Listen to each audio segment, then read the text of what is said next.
The Temple by E.F.Benson and read by Christopher Halton. Frank Ingleton and I had left London early in July with the intention of spending a couple of months at least in Cornwall. This sojourn was not by any means to be a complete holiday, for he was a student of those remains of prehistoric civilization which are found in such mysterious abundance in the ancient county, and I was employed on a book which should have already been approaching completion, but which was still lamentably far from its consummation. Naturally, there was to be a little golf and a little sea bathing for relaxation, but we were both keen on our work and meant to have gathered in a respectable harvest of industry before we returned. The village of St. Caradoc, from all accounts, seemed likely to be favourable to our projects, for there were remains in the neighbourhood which had never been thoroughly investigated by any archaeologist, and its position on the map, remote from any of the more celebrated holiday centres, promised a reasonable tranquillity. It supplied also the desirable relaxations. The clubhouse of a pleasantly hazardous golf course stood at the bottom of the hotel garden, and 5 minutes' walk across the sand dunes, among which the holes were placed, led to the beach.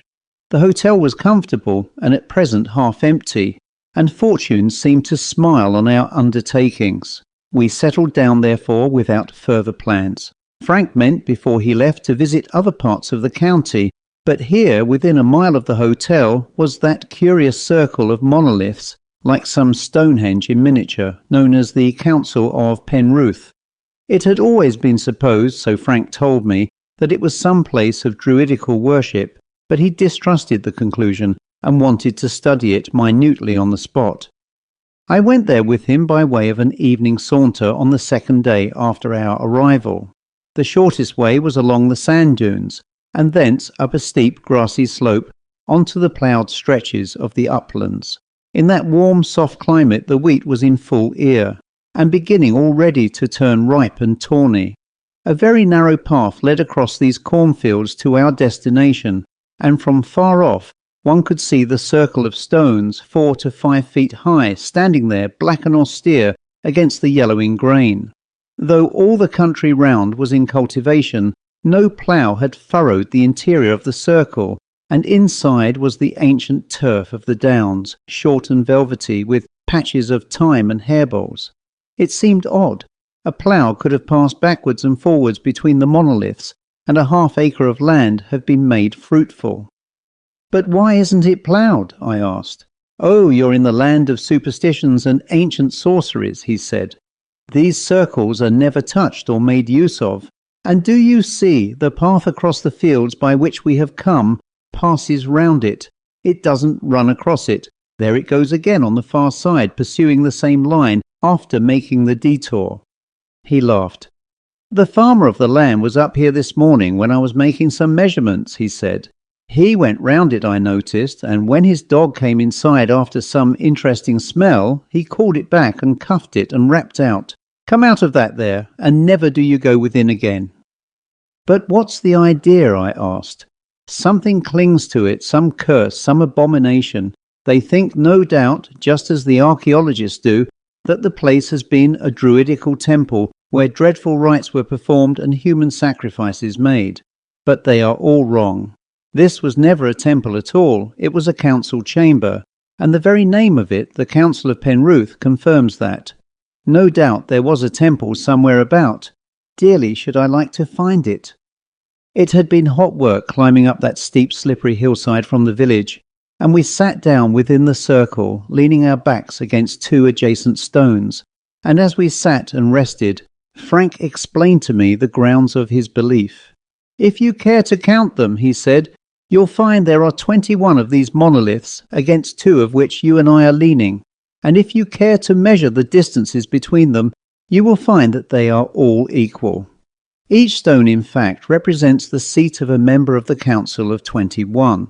But if the place had been a temple, there would have been a larger gap between 2 of the stones towards the east, where the gate of the temple was, facing the rising sun, and somewhere within the circle, probably exactly in the middle, there would have been a large flat stone which was the stone of sacrifice, where no doubt human victims were offered. Or if the stone had disappeared, there would have been a depression where it once was. Those are the distinguishing marks of a temple, and this place lacks them. It has always been assumed that it was a temple, and it has been described as such, but I am sure I am right about it. But there is a temple somewhere about, I asked. Certain to be. If any of these prehistoric settlements was large enough to have a council hall, it would certainly have had a temple, though the remains of it have very likely disappeared. When the country was Christianized, the old religion, if you can call it a religion, was reckoned an abomination, and the places of worship were destroyed, just as the Israelites destroyed the groves of Baal. But I mean to explore very thoroughly here. There may be remains in some of those woods down there. This is just the sort of remote place where the temple might have escaped destruction. And what was the ancient religion? I asked. Very little is known about it. It certainly was a religion not of love, but fear. The gods were the blind powers of nature, manifesting themselves in storms and destruction and plague, and had to be propitiated with human sacrifices. And the priests, of course, dealt in magic and sorcery. They were the governing class, and kept their power alive by terror. If you offended them, as likely as not, you would be sent for, and told that the gods required your eldest son as a blood offering next midsummer day at sunrise, when the first beams of morning shone through the eastern gate of the temple. It was wise to be a good churchman in those days. It looks a kindly country nowadays, I said. The temples of the old gods are empty. Yes, but it's extraordinary how old superstitions linger. It isn't a year ago that there was a witchcraft trial in Penzance. The cattle belonging to some farmer near here began to pine and die, and he went to an old woman who said that a spell had been cast on them, and that if he paid her, she could remove it. He went on paying and paying, and at last got tired of that and prosecuted her instead. He looked at his watch. "Let's take a stroll before dinner," he said. "Instead of going back the way we came, we might make a ramble down the hillside in front and through the woods. They look rather attractive." "And may conceal a pagan temple," said I, getting up. We skirted the harvest fields and found a path leading through a big fir wood that climbed up the hillside. The trees were of no great growth as regards height, and the prevalent wind from the southwest, to which they stood exposed, had combed and pressed their branches landwards. But the foliage of the treetops was very dense, making a curious sombre twilight as we penetrated deeper into the wood. There was no undergrowth whatever below them. The ground was spread thick and smooth with fallen pine needles, and with the tree trunks rising straight and column-like, and that thick roof of branches above, the place looked like some great hall of nature's building. No whisper of wind moved overhead, and so dark and still was it that you might easily have conceived yourself to be walking up the aisle of some walled-in place. The smell of the firs was thick in the air like incense, and the foot went noiselessly as over spread carpets. No birds flitted between the tree trunks or called to each other. The only noise was the murmurous buzz of flies, which sounded like some long-held organ note. It had been hot enough outside in the fresh draught of the sea, but here, where no breeze winnowed the air, it was stiflingly close, and as we plunged deeper into the dimness, I was conscious of some gathering oppression of the spirit. It was an uncomfortable place. It seemed thick with unseen presences, and the same notion must have struck Frank as well. "I feel as if we were being watched," he said. "There are eyes peeping at us from behind the trunks, and they don't like us. Now what makes so silly an idea enter my head?" "A grove of Baal, is it?" I suggested. "One that has escaped destruction and is full of the spirits of murderous priests." "I wish it was," he said. "Then we could inquire the way to the temple." Suddenly he pointed ahead. "Hullo, what's that?" he said. I followed the direction of his finger, and for one half-second thought I saw the glimmer of something white moving among the trees. But before I could focus it, it was gone. Somehow the heat and the oppression had got on my nerves. "Well, it's not our wood," I said. "I suppose other people have just as much right to walk here, but I've had enough of tree trunks. I should like to have done with the wood." Even as I spoke, I saw it was getting lighter in front of us. Glimmers of day began to show between the thick-set trunks, and presently we found ourselves threading the last row of the trees. The light of day poured in again, and the stir of the sea breeze. It was like coming out of some crowded and airless building into the open air. We emerged into a delectable place. A broad stretch of downland turf was spread in front of us, smooth and ancient turf like that in the circle, jewelled with time and century and bugloss. The path we had been following lay straight across this, and dipping down over the edge of it we came suddenly on the most enchanting little house, low and two-storied, standing in a small enclosure of lawn and garden beds. The hill behind it had evidently once been quarried, but long ago, for now the sheer sides of it were overgrown with a tangle of ivy and bryony, and at their base lay a pool of water. Beyond and bordering the lawn was a copse of birches and hornbeams, which half encircled the clearing in which stood house and garden. The house itself, smothered in honeysuckle and climbing fuchsia, seemed unoccupied, for the chimneys were smokeless and the blinds drawn down over the windows. As we turned the corner of its low fence and came on to the front of it, the impression was verified, for there by the gate was a notice proclaiming that it was to be let furnished, and directing that application should be made to a house agent in St. Caradocs. "But it's a pocket paradise," said I. "Why shouldn't we—" Frank interrupted me. "Of course there's no reason why we shouldn't," he said. "In fact, there's every reason why we should. The manager at the hotel told me they were filling up next week and wanted to know for how long we should stop. We'll make inquiries tomorrow morning and find the agent and the keys." The keys next morning revealed a charm within that came up to the promise of what we had seen without, and what was as wonderful, the agent could provide our staff as well. This consisted of a rotund and capable Cornish woman who, with her daughter to help her, would arrive early every morning and remain till she had served our dinner, and then go back to her cottage in St. Caradocs. If that would suffice us, she was ready to be in charge as soon as we settled to take the little house. It must be understood, however, that she would not sleep there. Without making any further inquiries, the assurance that she was a clean and capable cook and competent in every way was enough, and 2 days afterwards we entered into possession. The rent asked was extraordinarily low, and my suspicious mind, as we went through the house, visualized an absence of water supply or a kitchen range that, while getting red hot, left its ovens as in the chill of an Arctic night. But no such dispiriting discoveries awaited us. Mrs. Fennell turned taps and manipulated dampers, and, scouring capably through the house, pronounced on her solemn guarantee that we should be very comfortable. "But I go back to my own house at night, gentlemen," she said, "and I promise you the water will be hot and your breakfast ready for you by 8 in the morning." We entered that afternoon. Our luggage had been sent up an hour before, and when we arrived the portmanteaux were already unpacked and clothes bestowed in their drawers, and tea ready in the sitting-room. It and its adjoining dining-room, with a small parqueted hall, formed the ground-floor accommodation. Beyond the dining-room was the kitchen, the convenience of which had already satisfied Mrs. Fennell. Upstairs there were 2 good bedrooms, and above the kitchen 2 smaller servants' rooms, which by our arrangement would be unoccupied. There was a bathroom between the 2 bedrooms, with a door into it from each.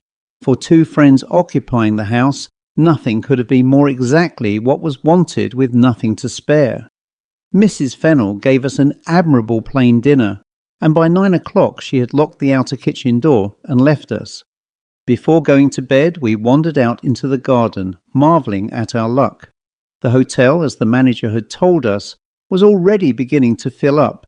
The dining room tonight would have been a cackle of voices, the sitting room crowded, and surely it was a wonderfully good exchange to be housed in this commodious little tranquillity of a place, with our own unobtrusive establishment that came at dawn and left at night.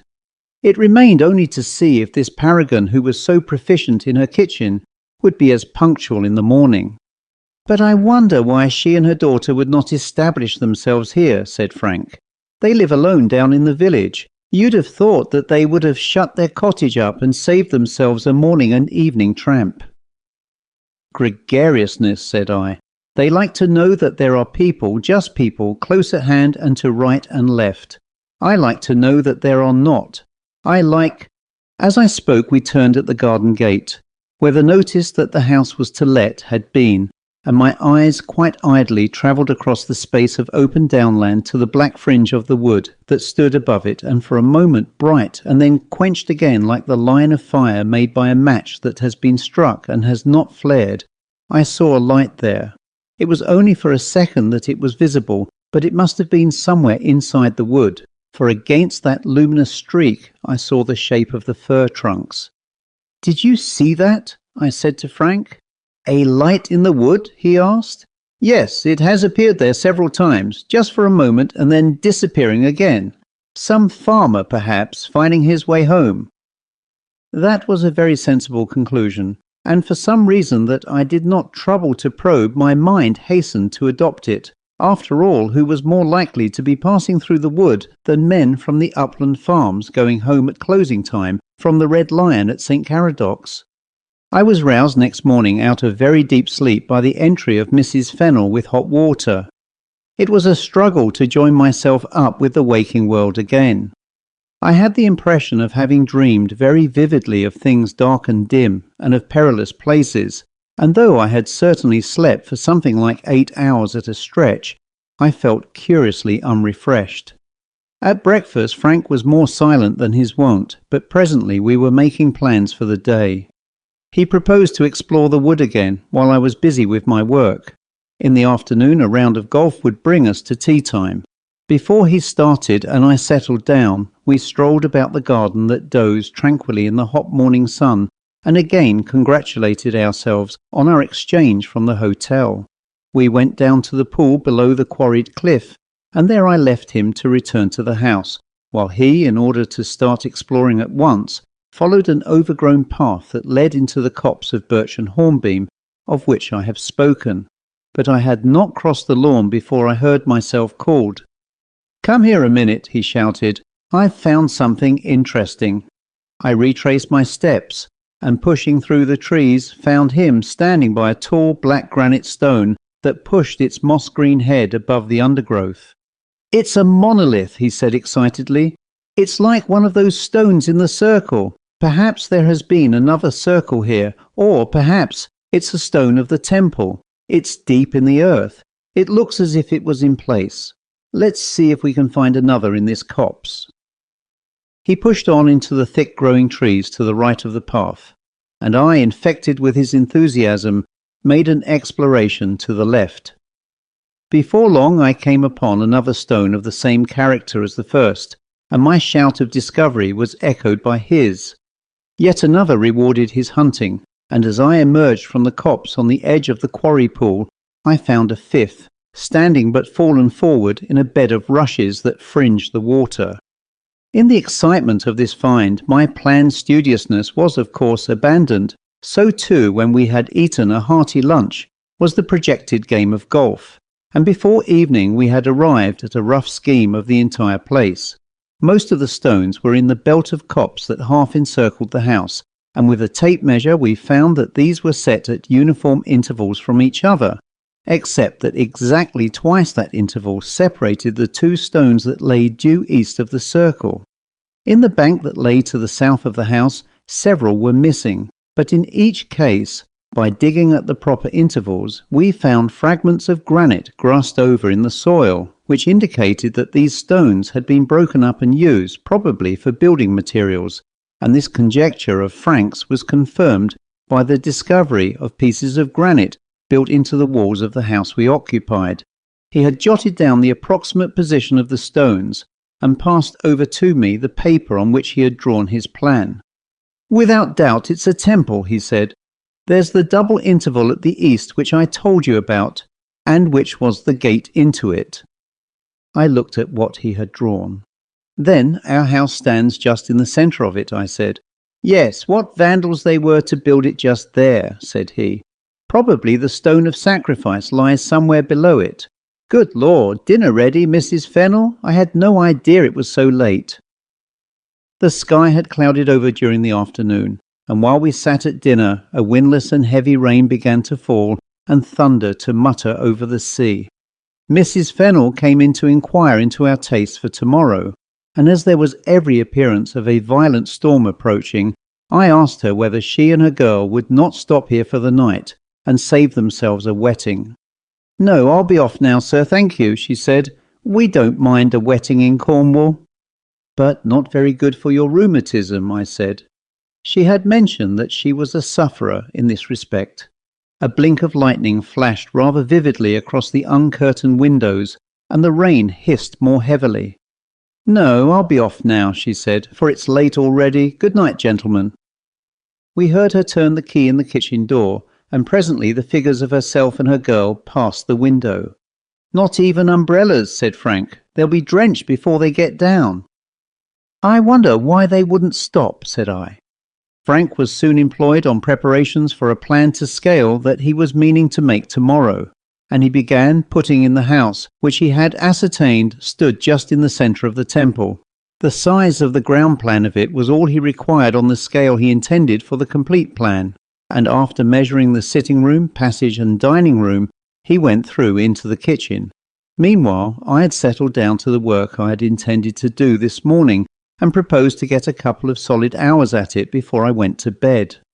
It was rather hard to get the thread of it again, and for some time I floundered with false starts and erased sentences, but before long I got into better form, and was already happily absorbed in it when he called me from the kitchen. "Oh, I can't come," I said. "I'm busy." "Just a moment, please," he shouted. I laid down my pen and went to him. He had moved the kitchen table aside and turned up the drugget that covered the floor. "Look there," he said. The floor was paved with stone of the district, very likely from the quarry just outside, but in the centre was an oblong slab of granite some 6 feet by 4 in dimensions. "That's a whacking big stone," I said. "Odd of them to have been at the trouble of putting that there." "They didn't," said he. "I'll bet it was there when they laid the floor." Then I understood. "The stone of sacrifice?" I asked. "Rather, granite and just in the centre of the temple. It can't be anything else." Some sudden thrill of horror seized me. It was on that stone that young boys and maidens, torn from their mothers' arms and bound hand and foot, were laid, while the priest, with one hand over the victim's eyes, plunged the flint knife into the smooth white throat, sawing through the tissue till the blood spurted from the severed artery. In the flickering light of the candle, Frank carried the stone seemed wet and darkly glistening. And was that noise only the rain volleying on the roof, or the beating of drums to drown the cries of the victim? "It's terrible," I said. "I wish you hadn't found it." Frank was on his knees by it, examining the surface of it. "I can't say I agree with you," he said. "It just puts the final touch of certainty on my discovery. Besides, whether I had found it or not, it would have been there just the same." "Well, I'm going on with my work," I said. "It's more cheerful than stones of sacrifice." He laughed. "I hope it's as interesting," he said. It appeared when I went back to it that it was not, and try as I would, I could not recapture the interest which is necessary to production of any kind. Even my eye wandered from the words I wrote. As for my mind, it would give only the most cursory glance at that for which I demanded its fixed attention. It was busy elsewhere. I found myself, at its bidding, scrutinizing the shadowy corners of the room, but there was nothing there. And all the time, some strange darkness, blacker than that which pressed in upon the house, began to grow upon my spirit. There was fear mingled with it, though I did not know what I was afraid of, but chiefly it was some sort of despair and depression, distant as yet and undefined, but quietly closing in upon me. As I sat with my pen still in my hand, trying to analyse these perturbed and troubled sensations, I heard Frank call out sharply from the kitchen, the door of which, on my return, I had left open. "Hullo!" he cried. "What's that? Is anyone there?" I jumped from my seat and went to join him.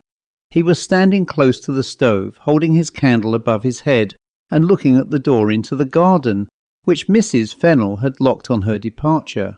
"What's the matter?" I asked. He looked round at me, startled by the sound of my voice. "Curious," he said. "I was just measuring the stone, when out of the corner of my eye I thought I saw that door open.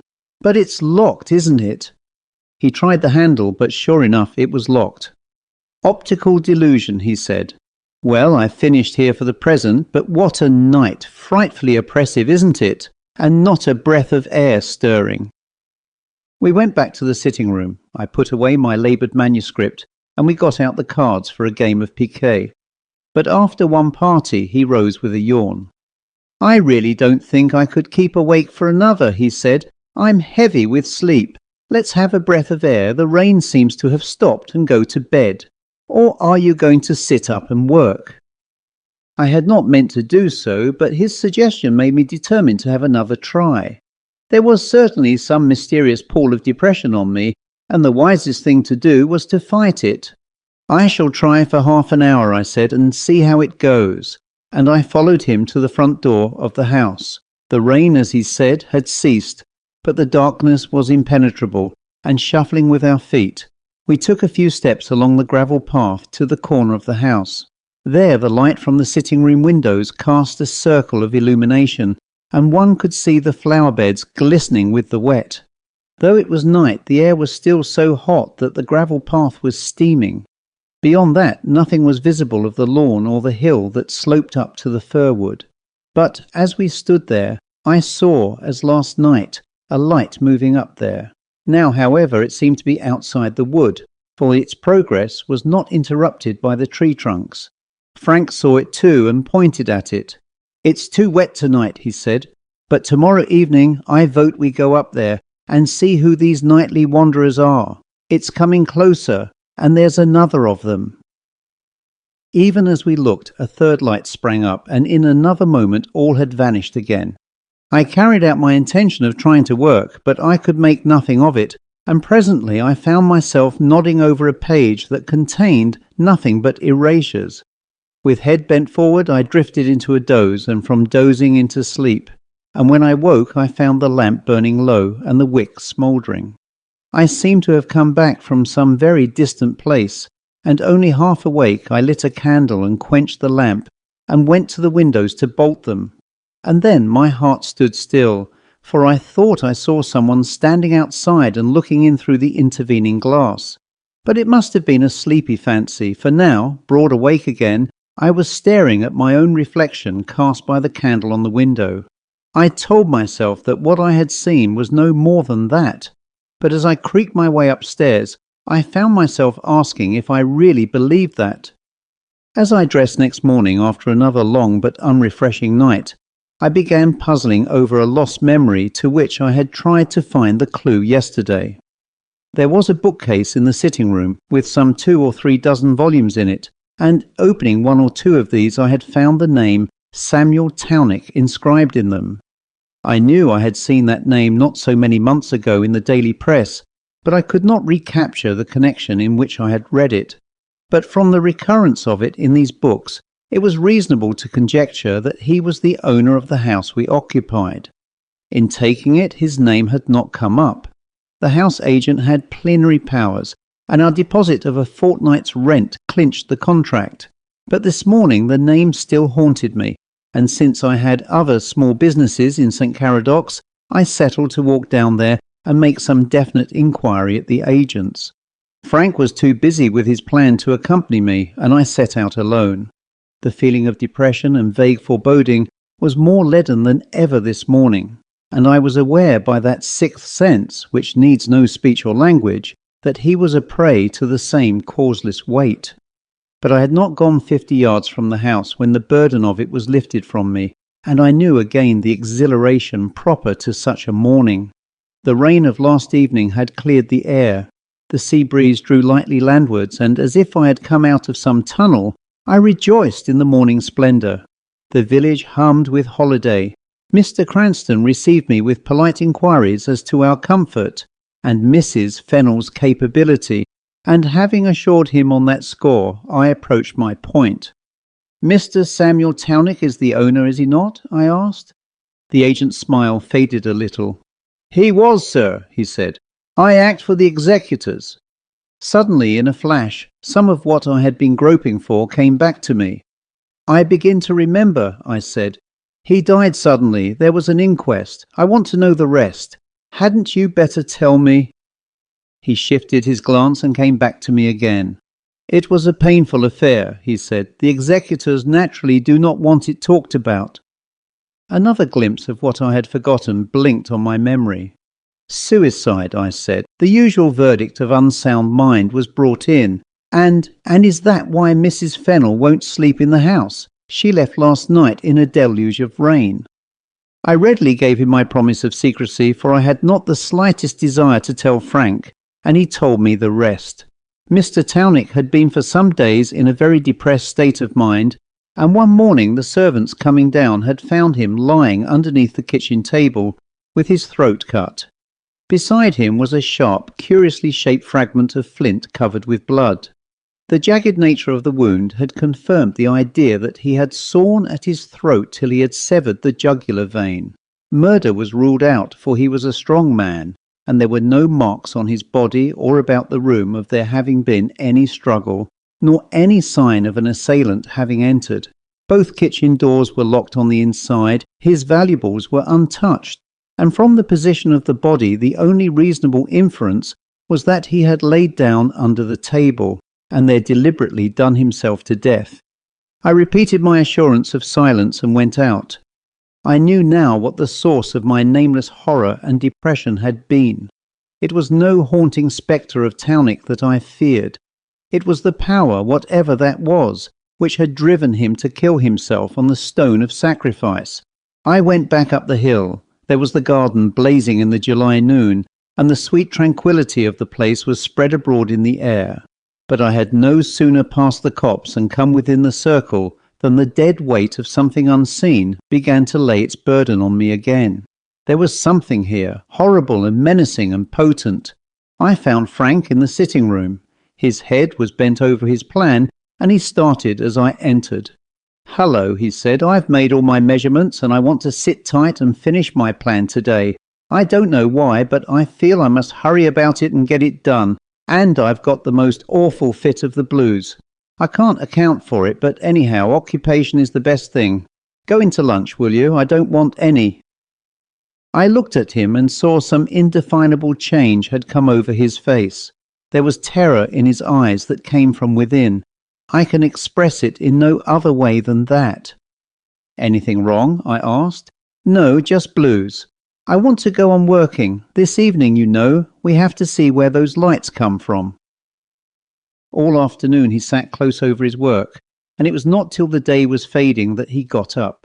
"That's done," he said. "Good Lord, we have found a temple and a half, and I'm horribly tired. I shall have a snooze till dinner." The invasion of fear beleaguered me. It seemed to pour in through the open windows in the gathering dusk. It gathered its reinforcements outside, ready to support the onrush of it. And yet how childish it was to yield to it. By now we were alone in the house, for we had told Mrs. Fennell that a cold meal would serve us in this heat, and while Frank slept I had heard the lock of the outside kitchen door turn, and she and the girl went by the window. Presently he stirred and awoke. I had lit the lamp, and I saw his hand feel in his waistcoat pocket, and he drew out a small object which he held out to me. "A flint knife," he said. "I picked it up in the garden this morning. It's got a fine edge to it." At that I felt a prickle of terror run through the hair of my head, and I jumped up. "Look here," I said, "you've had no walk today, and that always gives you the blues. Let's go down and dine at the hotel." His head was outside the illumination of the lamp, and from the dimness there came a curious cackle of laughter. "But I can't," he said. "How strange that you don't know that I can't. They've surrounded the place and there's no way out. Listen, can't you hear the drums and the squeal of their pipes? And their hands are about me. Christ, it's terrible to die." He got up and began to move with curious little shuffling steps towards the kitchen. I had laid the flint knife down on the table, and he snatched it up. The horror of presences unseen and multitudinous closed in round me. But I knew they were concentrated not on me, but on him. They poured in, not through the window alone, but through the solid walls of the house. Outside on the lawn there were lights moving, slow and orderly. I had still control of my mind. The awfulness and the imminence of what so closely beset us gave me the courage and clearness of despair. I darted from my chair and stood with my back to the kitchen door. "You're not to go in there," I said. You must come away with me out of this. Pull yourself together, Frank. We'll get through yet. Once outside the garden, we're safe." He paid no attention to what I said. It was as if he did not hear me. He laid his hand on my shoulder, and I felt his fingers press through the muscles and grind like points of steel on the underlying bone. Some maniac force possessed them, and he pulled me aside as if I had been a feather. There was one thing only to be done. With my disengaged arm, I hit him full on the chin, and he fell like a log across the floor. Without pausing for a second, I gripped him round the knees and began dragging him senseless and inert towards the door. It is difficult to state in words what those next few minutes held. I saw nothing, I heard nothing, I felt no touch of invisible hands upon me, but I can imagine no grinding agony of pain that wrenches body and soul asunder to equal that war of the evil and the unseen that raged about me. I struggled against no visible adversary, and there was the horror of it, for I am sure that no phantom of the dead that die not could have evoked so unnerving a terror. Before those intangible hosts had fully closed in round me and my unconscious burden, I had got him onto the lawn, and it was then that the full stress of their beleaguering might poured in upon me. Strange fugitive lights wavered round me, and muttered voices filled the air, and as I dragged Frank over the grass, his weight seemed to grow till it was not a man's body that I was pulling along, but something well nigh immovable, so that I had to tug and pant for breath and tug again. "God help us both," I heard myself muttering. "Deliver us from our ghostly enemies." And again I tugged and panted for breath. Close at hand now was the ring of enclosing copse, where the stones of the circle stood, and I made one final effort of concentration, for I knew that my spirit was spent, and soon there would be no power of fight left in me at all. "In the name of the holiest, and by the power of the highest," I cried aloud, and waited for a moment, gathering what dregs of strength were still left in me, and then I leaned forward, and the strained sinews of my legs were slackened as the weight of Frank's body moved after me, and I made another step, and yet another, and we had passed beyond the copse and out of the accursed precinct. I knew no more after that. I had fallen forwards half across him, and when I regained my senses he was stirring, and the dew of the grass was on my face. There stood the house with the lamp still burning in the window of the sitting room, and the quiet night was around us, with a clear and starry heaven. The end.